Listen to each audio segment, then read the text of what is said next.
not a knowing in that kind of way, like I know who I am. The kind of knowing that I speak about, the knowing who you are, is that you are that itself. It's not a mental thing. The knowing and the being are the same thing. You know? Not, yeah, I know who I am, sometimes I'm like this, sometimes not that. It's not an objective knowledge. It's a kind of what I'd call a subjective knowledge. So it's not when people say, I don't know who I am, I just still don't know who I am. Then I understand the misunderstanding, because there's a feeling like I should know who I am. So I ask that, what is that? What would knowing who you are mean? That, okay, I know that I'm not this body and I'm not this mind. I know that I'm not that. But yeah, okay, you know what you're not, but do you know what you are? Then if you say, well, I know that I am the consciousness, I am consciousness, and I know I'm consciousness and I am consciousness, then somehow it's not the fine-tuning of the words, but something is conveyed through that is just pure, like this. So many people come sometimes and they say, because enough now people are saying, well, I know who I am, or I don't know who I am. I just don't know. I know that I'm not the body, but I don't know who I am. Okay. In a way, I say you can't know who you are from the place that you're speaking. You cannot know it like, I know who my mother is and I know where she lives right now. It's not that kind of knowing, It's not that type of knowing, which is a kind of information or something.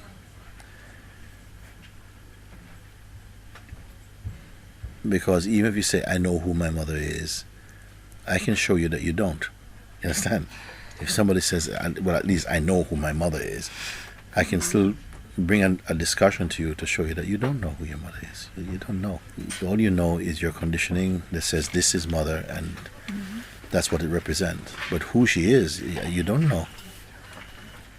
Unless you know who you are. Like this. So it is a subject, it is quite good. I'm glad you brought it up again, because it seems to be a little bit of a point where it becomes easily unclear, because we say, yes, I don't know who I am. I really don't know. And I'm saying, who is saying I don't know who I am? I find very much a lot of misunderstanding happens around this point, Well, who is saying I don't know who I am? And it seems like, well, how is that answered? I don't know. But who is saying I don't know who I am? Is it the true self that is saying I don't know what I am? Or is it some identity? What is saying I don't know what I am? I know what I'm not, but I don't know what I am. Can we catch hold of the one who is saying that? There's a point to it, There's a point to it, because something is unraveling. It's like this. Something inside that. And in even just trying to understand the question, more than going for the answer, even just trying to understand the question, it does something like, it starts to do that. It just starts to pull things open. And you don't know how you come into such a deep conviction, but it just happened. Just like somebody trying to ride a bicycle for the first time, and they're falling off, they fall to the left, they fall to the right, they fall over, they fall to the back. They just can't. They see other people riding, it looks so easy, and they're trying to ride, but you just can't get it. And then one minute you're just riding, and somebody says, how do you do that? And you don't know how you do it. It's not the kind of thing that you can say, oh, this is what I did. On the 7th attempt, what I did was I just kind of did that and that, and you cannot say. And some of the truest knowledge you cannot say how it come about. Something is released. Not knowing, or some fear is taken away, and what is really there just opens up, or something like that. In Zima, I was contemplating and on who I am, and it just kind of led me over the concept, just and as I said, I knew that I was that. Yeah. And maybe the mind is expecting that again it will be like that. Because it's very Listen. I want to tell you, everybody, something. The mind is not true. Even that the mind is expected to have experience, it's not true. It doesn't even exist, actually. It's like a seed that's planted inside your head, and it just keeps on operating. But it's not true. It doesn't. It's like you're giving too many commands to the computer, and then somebody says the computer doesn't like that. Well, of course, there's no sentiment. It's not a computer that doesn't like it. It doesn't function like that. And in the same way, it seems like from the mind comes like, I want to have this again, where it just kind of opened up, and I was just this. If we can scrape off the entire thing of consciousness and go back down to just basics again, just basics now, like you're just a newborn child and you're going to learn something for the first time again, and you say, my mind is saying this to me, or something. And then we say, what is the mind? Why you call it the mind? I mean, who are you? Are you clear that you are one thing and the mind is something else, and the mind is saying something to you? I mean, what's really happening? What is really happening in this? Is it that the mind is the sort of the bad side, or a completely separate power from you? And it somehow just comes, and it suggests things which are kind of nonsense, or appear to be true but they're not true. They're illusory but they appear to be, kind of actually, or whatever. Is it something separate that is coming to visit you, and you're really quite innocent until the mind came and then the mind made you this? Or is it that there's a partnership with part of your energy which you call the mind, which is your creative possibilities, and so it is you in there? These things are not easy, because I don't think over history anybody has really defined this, or is capable of really defining, because it's not like we are talking about tangible actualities there. There seems like there's overlapping of sensations that we call one. It's like being in the ocean, and some part of the ocean is more cool and some part is more hot, but it's still just one ocean. And because mind is also the pure self, and ego is also from the self, and the beingness is also aspect of the self, and there's some intermixing of these energies which are all you, and they give different temperature, they create different temperatures, and these temperatures can correspond with kind of informational energy, or sentimental energy, or emotional energy, or attention energy. They're just giving off different readings. It's good just to look at these things without trying to get somewhere. Just kind of look and see if you can understand them a little bit, because we're using language which are basically languages passed down from generation to generation. You didn't create this language, and many of the things you think you know is just what your parents gave you, what your friends gave you, and what you were prepared to accept. And so sometimes we're using words like love, and what is truth, and myself, and my mind does this, and my mind is like that. And it can just be, what we're speaking is just a habit, that we believe that there is that the mind is capable of that. And I ask again, what is mind then? Because somewhere inside we conceive of mind as a kind of thing, or a force, or an entity. And it can be like this also too. In some culture it is referred to as a kind of a dark spirit or something that is part of our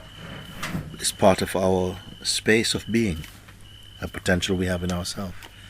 We speak about the divine energy and purity, which is also the potential inside ourselves. And who is this ourself that we are referring to? It is consciousness. Sometimes I feel I need to look again and just start with just fundamental and basic things. What we see, are we on the same page together? Are we talking about the same? Our reference points, is it the same?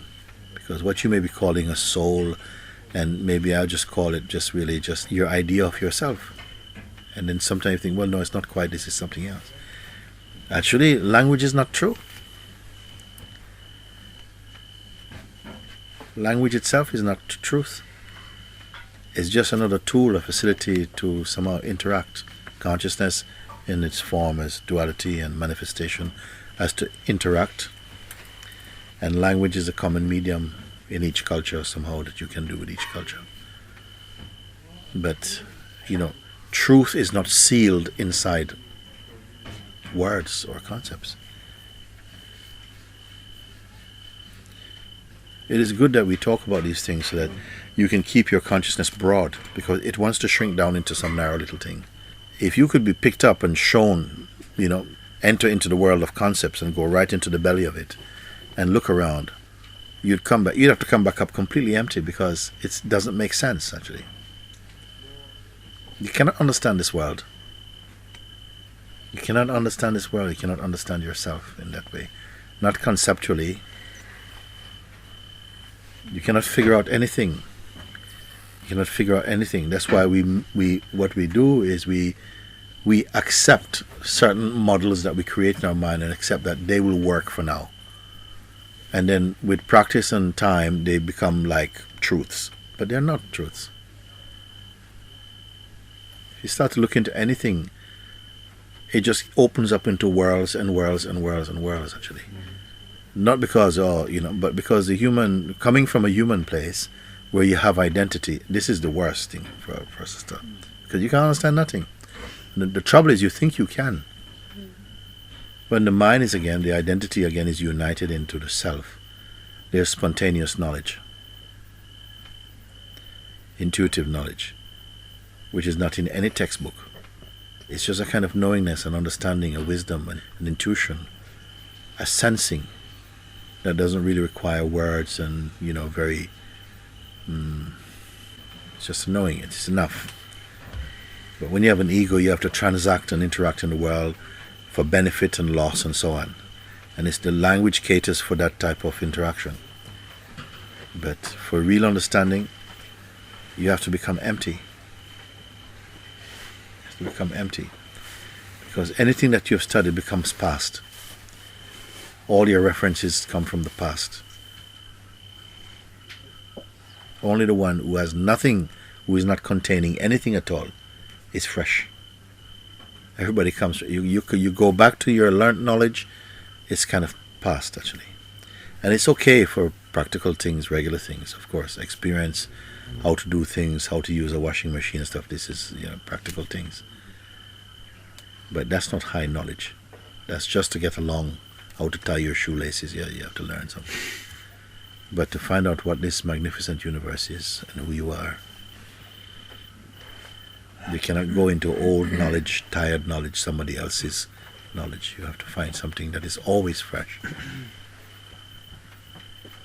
It's so fresh it has any real use for yesterday's information, anymore that you want to eat yesterday's food for today's lunch. The beingness doesn't need anything of yesterday.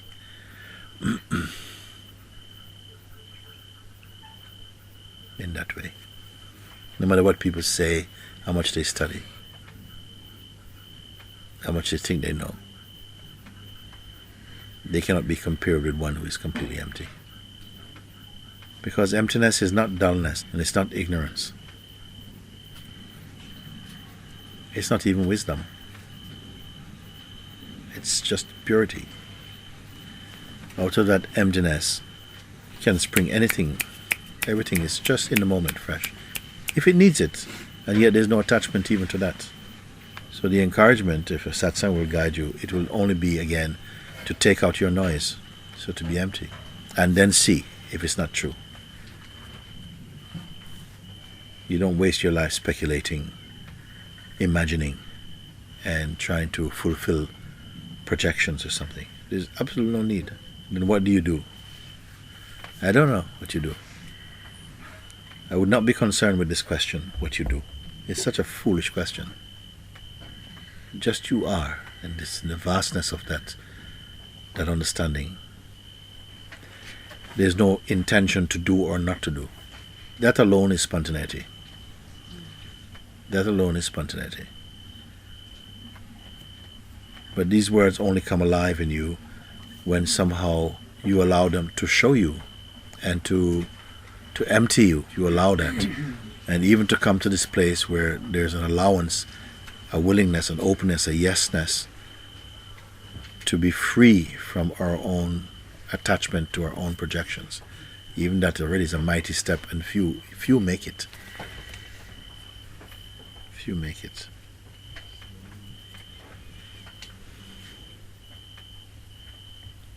Sometimes this old thing about trying to understand the world and not trying to understand, it is just such an impossible thing. You understand a few little things. You can know about all the way that the world is, and even if you could, you cannot. A human being who is not sitting in the heart of God cannot know anything about this universe.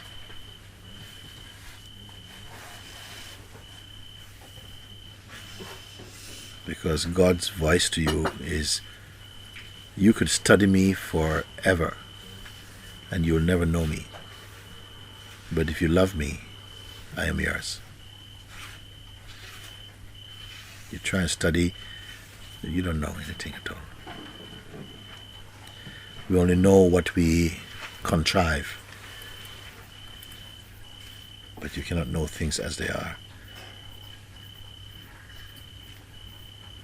That was one of the great divine frustrations for me, of coming to a point that you cannot know. You cannot know. It doesn't work like that. You don't even know who you are. How are you going to know what anything is if you don't know who you are? Then there was a big sleep. And then wake up fresh and grateful. At least I don't have to bother with that. Don't bother trying to learn something which is not going to help you to know who you are. That was something.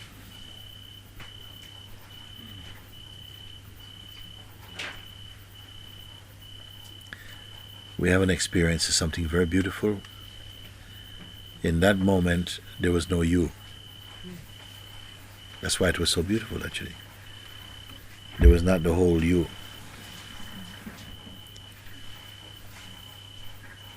And yet something is there which still arises as I inside his body. That was one of the great findings.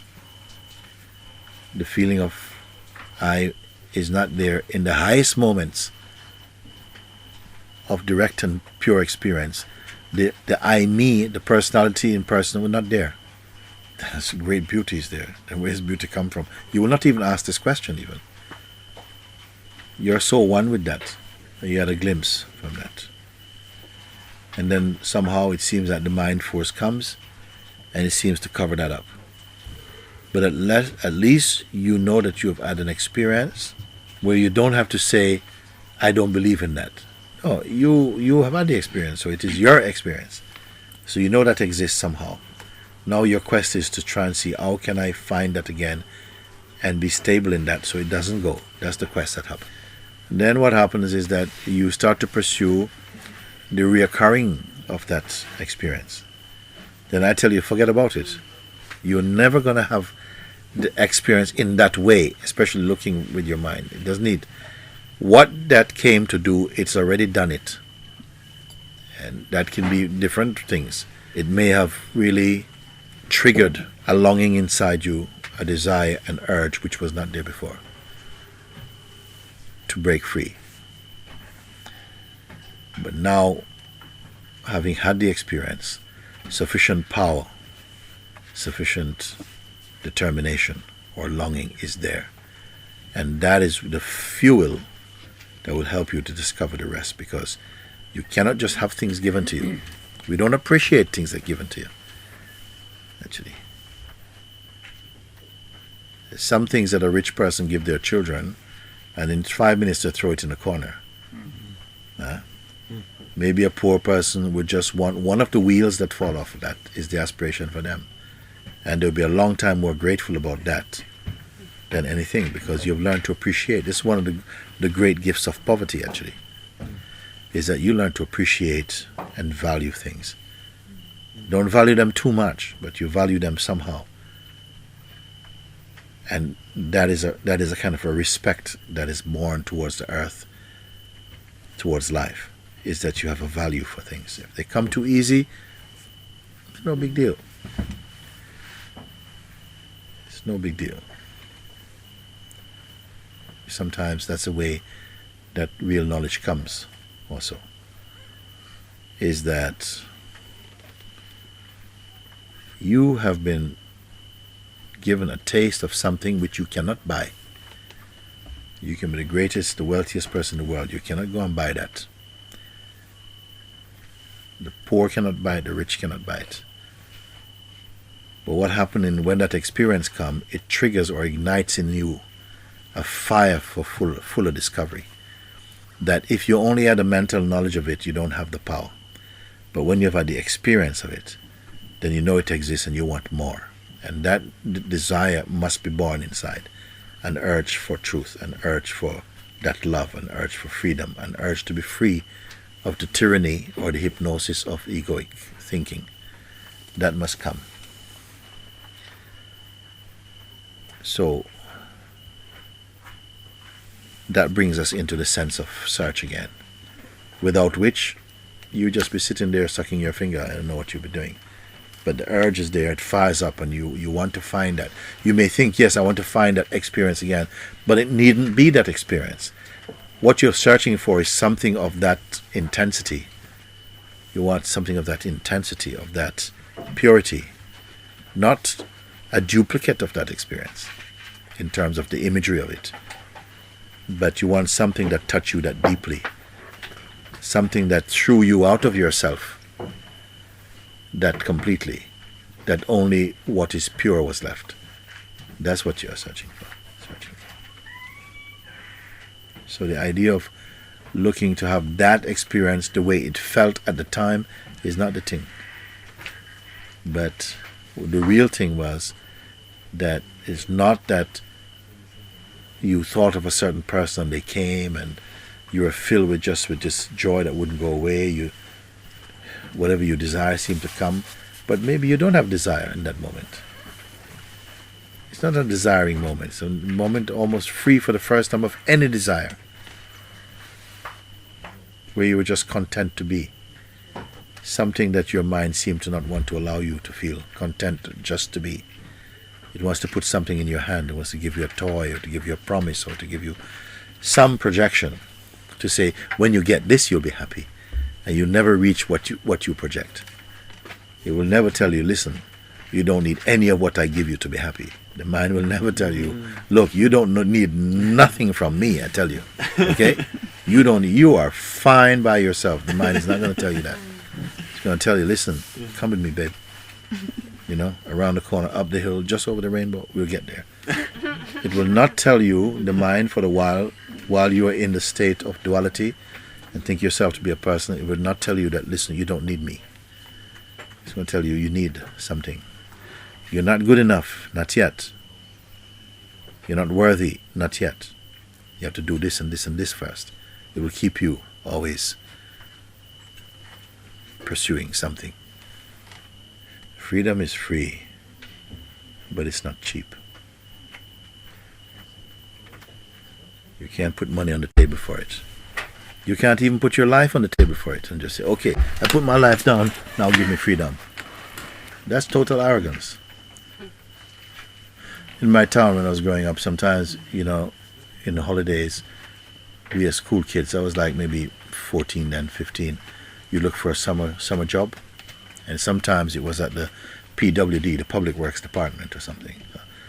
I'm not interested in Public Works Department. What they do is they clean roads and they, sort of like change light bulbs in the street and stuff like that. But that's the only work is going. And you go there on Monday morning early, And there are 70 people outside waiting to find out one job to kind of change light bulbs. People sitting there in the hot sun, just waiting. By lunchtime, half of them have gone. By 3 o'clock, another 3/4 are gone. There's still maybe 25 people sitting there or 20 people sitting there. And so it goes on. And one by one, people are dropping off. Somewhere along the way, maybe the boss doesn't show up all day. The second day, maybe there's 15 or 20 people, and they start to gossip amongst themselves that yesterday we came and nothing happened, and maybe somebody start to make up these lies, the boss is out of town, he's coming back next day, and then somebody gets the job. I don't know why. Maybe persistence, maybe patience, maybe longing, I don't know. Very, very impatient times, cynical times. So we want it now. We got internet mind. We want it now. But you can't have it now. You can't embrace it now. You can't contain it now. Because there's still too much noise inside you.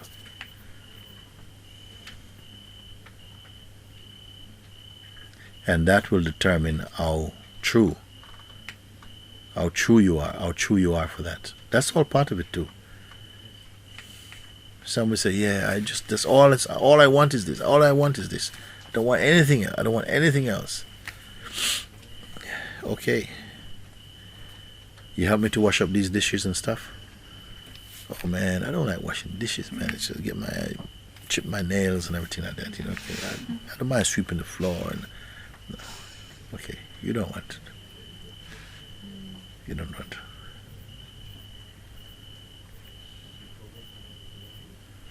It's not because the truth is far away or it's difficult in itself. It's not difficult or easy. It's not difficult or easy. But the thing you think you are is unworthy. The thing you think you are is unworthy and cannot embrace the truth. Some of that has to be washed off first. So proud, so special you think you are. But some of that has to be washed out.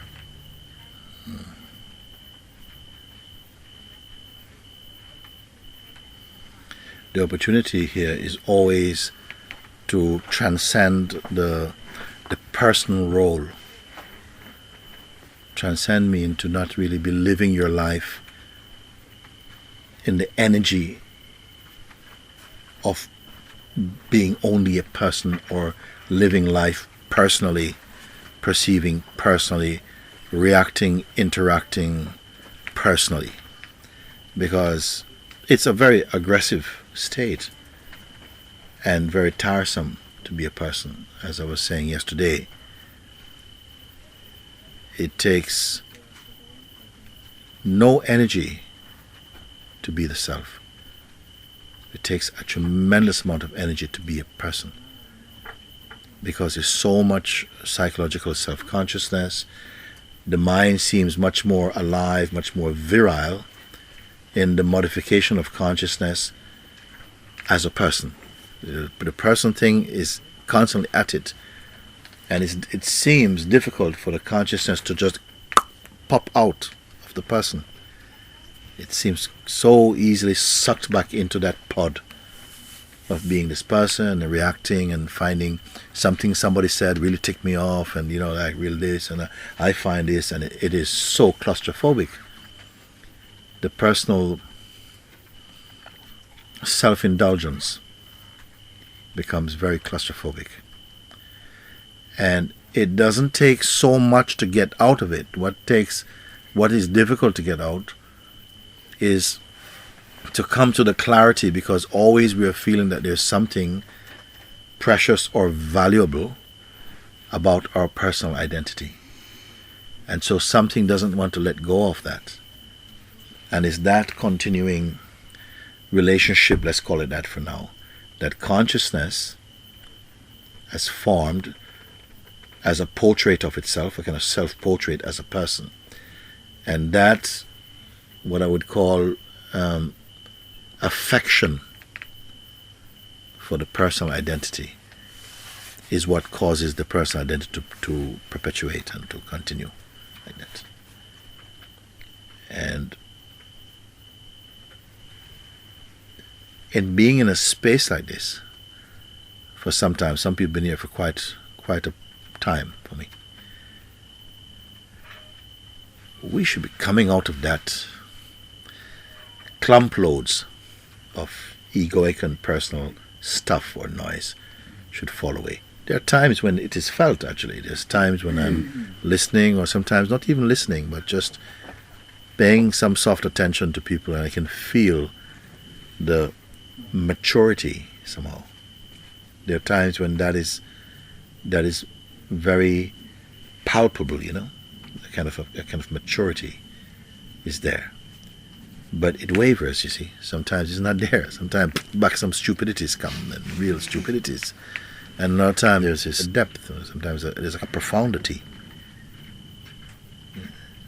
Very subtle.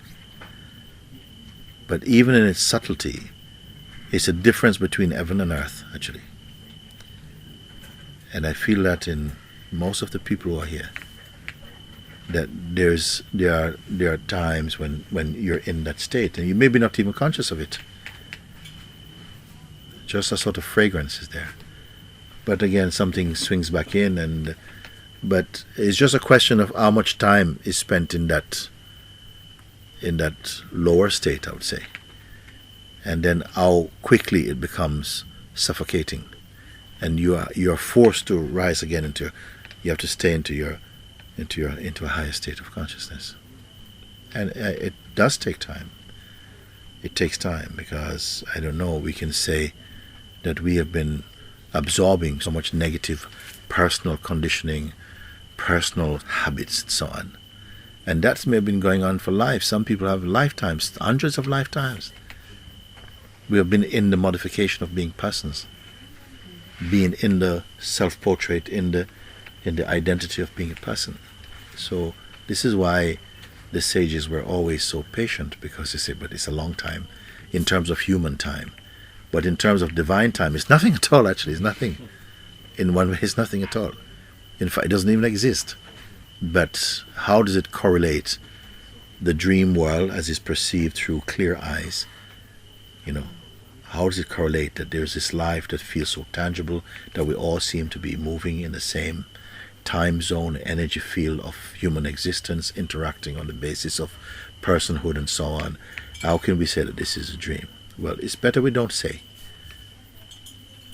until there's sufficient maturity to really grasp that in some meaningful way.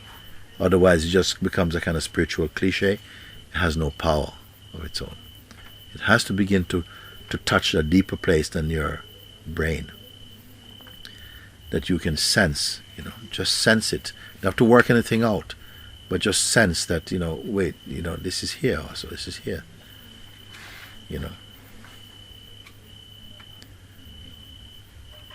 But there's understanding also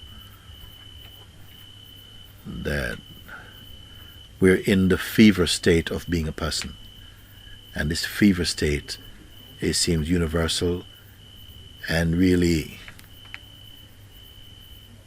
very stretched out in time. That now, occasionally, you're slipping into consciousness quite spontaneously, where you are without the uniform of personhood and you're just in your natural state. And it becomes more and more easy, spontaneous, natural. And with that being so, the being again in the state of personhood is becoming increasingly unbearable. That as soon as the mind descends somehow into that zone of you, me, this, that, world, blame, judgment, this and that it becomes, your throat tightens and there's no oxygen, you have to come up. And there's going to come a time when things become, for some people, so severe that the only way they can escape it is just to be formless. How to be formless? It's not that you're going to become, it's just somehow you have to retract or somehow into that place of looking. Now, that can itself seem like it's a kind of contraction or something, but it's not. It's a kind of wisdom. Just like discipline can feel like it's it's a kind of pressure, but it leads you to a freedom. You see? Or we were saying before that sometimes removing your choice makes you more happy when you accept it. Because we suffer from the illusion of choices. We don't know what choice to make. We're confused. And some people resist discipline and authority, but sometimes discipline and authority is good in order to release you into real freedom, because with too much false freedom, you just grow a bigger ego and are afraid of real freedom. So there's a lot of things that are all messed up, entangled. And our saving grace is that there's something in you that is already perfect. It's not to try and make the imperfect perfect.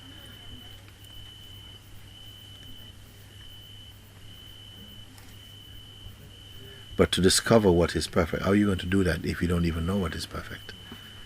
We only know it intuitively, because in the perfect state, there's a natural contentment, a natural peace. Just like when you're well, you don't need a doctor to tell you you're well. You're just well. I say, how are you? Actually, I'm going to check my doctor. Oh, my doctor, you're well. I am well. No, you are well. You know when you're well, and you know when you're sick also. I'm not feeling very well. Your authority is greater than a doctor's. You alone know it. So in the same way, you will know that somehow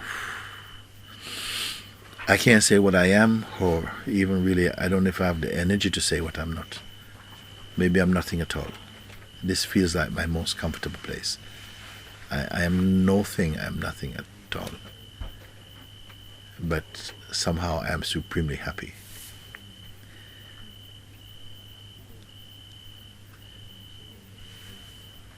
What could make you unhappy?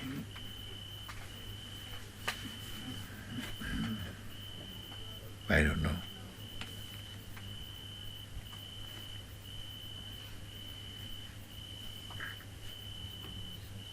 I don't know if I've ever been unhappy. Maybe I just dreamt unhappiness. I don't know if I've ever been unhappy. Maybe I only had this dream that I was unhappy.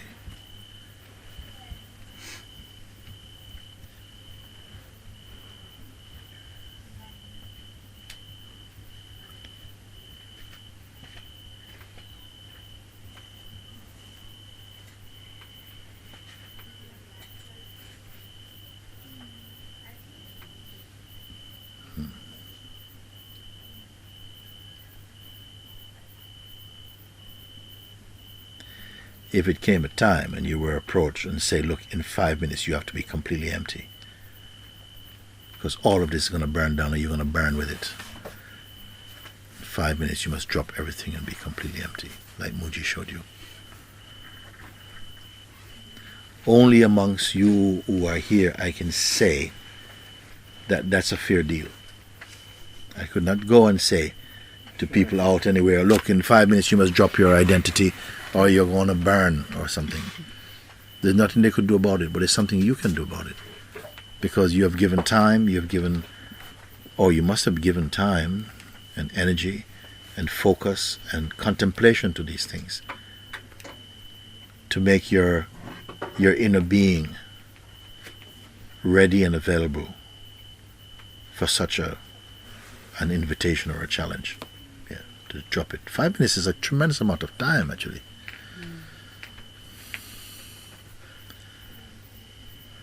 5 minutes is luxury time.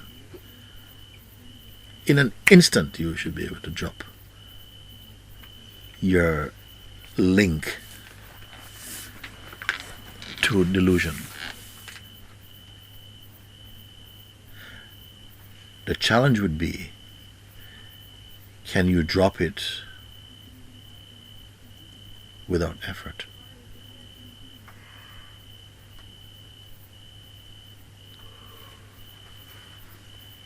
I wouldn't even ask you if you can retain, because that's not what you can do. Nobody can retain staying as the self. Nobody has done it to keep on being the self. That's an illusion. It is not like that. And I hope by now we all know that it doesn't work like that. Buddha was not the most skilled meditator. That's not what's going to do it. It is the understanding that takes place inside the heart, confirmed inside heart, in your inmost being, over and over again. Yeah. That will pull us completely out of sleep. To the extent that you realize that which I am now has never slept. Just dream sleep. I don't know if you feel like I've gone too far to say these things, because they're here, palpable in you. So if it means anything at all, by saying, okay, in 5 minutes to drop everything, okay, 1 minute, still plenty of time. It's 60 times your opportunity to drop it. Even drop means what it means, drop even.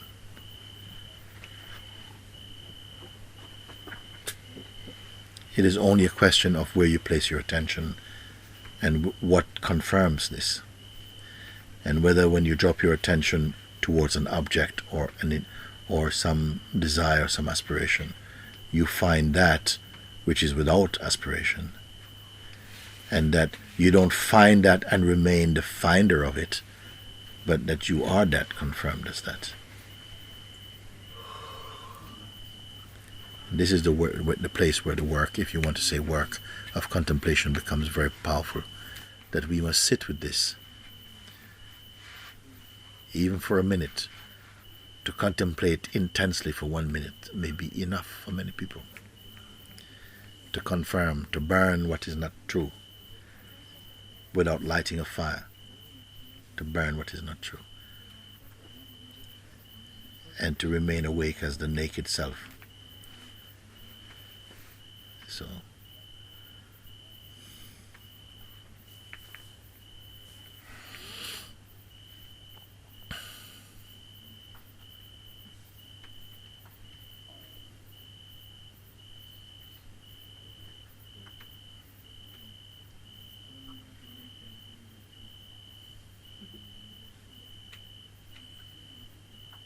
what can keep the recognition of the truth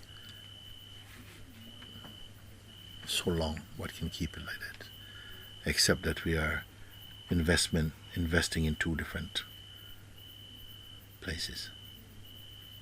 We want to invest in the world, we want to invest in the self. But if you invest in the self fully, you will cut the world. If you invest in the world, or let's say half, then you never quite be in the self. So there is not yet somehow that full-hearted urge or willingness to say yes, but it is like this in fact. The sense of a choice must be there also. That, just leave that now. These choices have some power. We cannot say choice itself is an illusion. You cannot work it out just with the head and say, yeah, I understand this and this and this. No, da. It has to be with the head and the heart, and also with the body also. The whole thing must be there.